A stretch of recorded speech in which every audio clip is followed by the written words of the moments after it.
Hey guys, Mika here, and boy oh boy, it's one of those special days where I get to hold an Eric DeVine custom tenor size ukulele.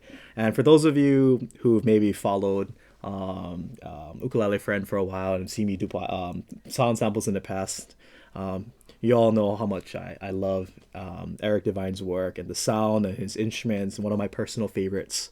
Um, and it's always really such a treat to be able to play these because it's really divine. I mean, literally, just like the name of the ukulele, these ukuleles are some of the best you can get in the world. And just one of my personal favorites when it comes to just the playability, the sound is just, it's really special. So, with this particular divine, this is a tenor size one, and we have really beautiful curly redwood on the top, really big, nice curls, really nice, especially when you're like looking at it in the lighting. It just really nice.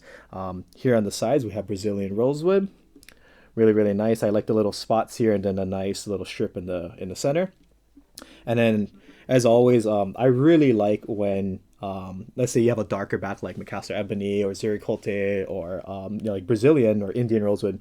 It's really nice when you use curly koa, just like as an aesthetic thing. I love the look on like the orange, darker curly koa with the nice dark chocolate color, especially with like Brazilian rosewood. It just looks so nice. It's one of my favorite like just looks, that dark Brazilian rosewood look with that nice curly koa.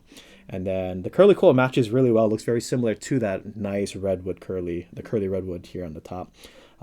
Beautiful design that he included around the rosette with the wood purfling with a lot of different designs in the middle of the, and then the blackness on the outside, and then same thing here around the perimeter of the instrument. Has the black kind of ebony background, and then you have the design all around the perimeter of the ukulele.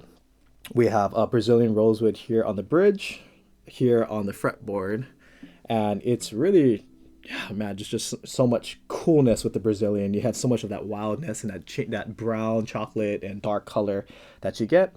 And then Eric usually really likes to put these really cool designs along the fretboard here. And then as of fret markers, he has that 3, 5, 7, 10, 12, and 15. Really nice detail and work on the fretboard. And he even added a small little details here on the bottom of the bridge and here on the sides of the bridge. You have an ebony headstock, just like that, with the koa designs on the side, and then you have the V for the divine, and then that's like a wood purfling here on the top.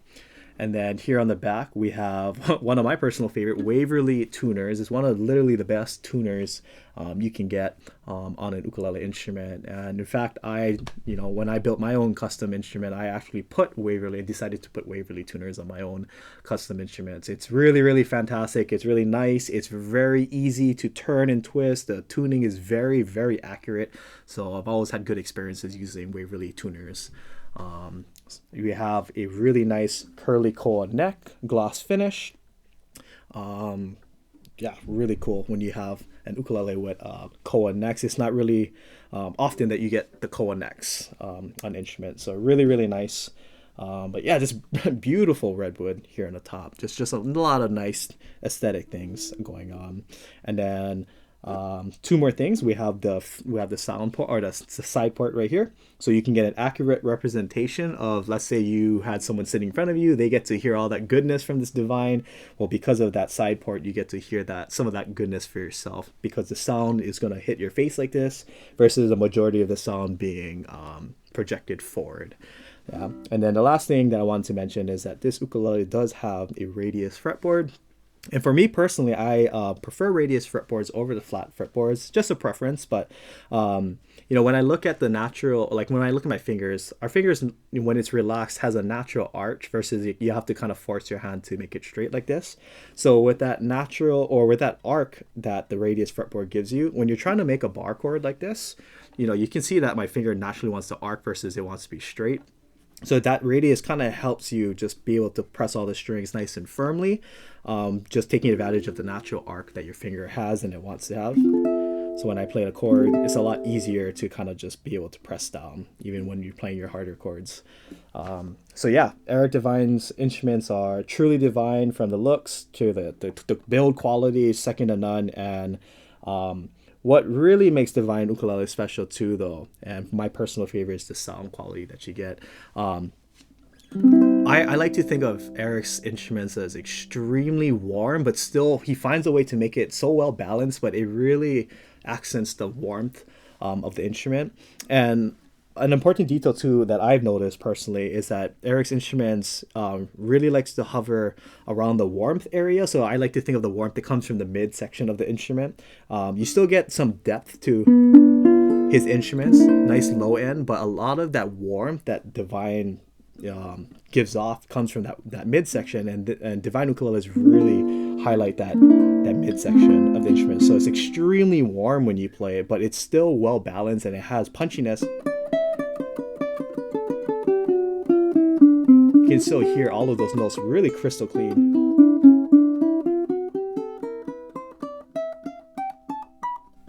Even up here on the 15th fret. Really nice. Oh my gosh. No matter what string that you're vibratoing. Whew. Super nice.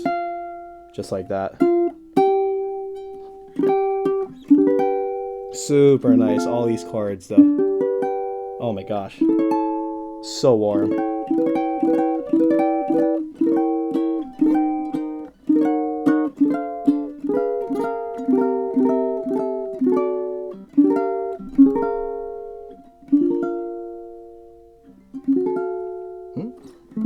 Yeah, so nice. My gosh. So, DeVines are one of my personal favorites. In terms of the kind of sound quality that I'm looking for and my personal preference, I really love Eric DeVine's work. So, here is a sound sample of what this ukulele sounds like.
And another thing that I wanted to mention too, especially after being able to play that, is one of my favorite things on top of, there's a lot of favorites that I have with Eric's work, is that for me personally, Eric's ukuleles, in terms of playability, is probably one of the best that I've ever played in terms of how he sets it up, how low he likes the action. So for those of you like maybe who have arthritis or like you have sensitive hands like me, and I want the lowest possible action, so I don't have to press as hard to hold my chords. Eric's instruments is probably one of the best, if not one of the best instruments in terms of how like low it is, but it doesn't buzz.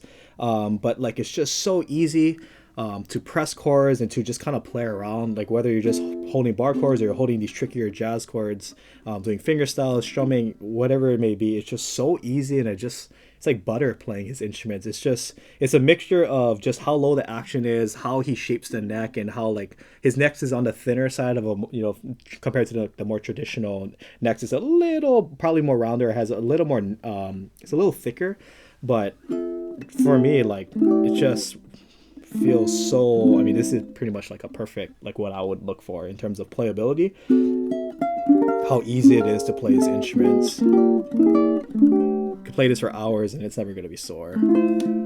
So super nice. So here's what this instrument would sound like with a bit of strumming.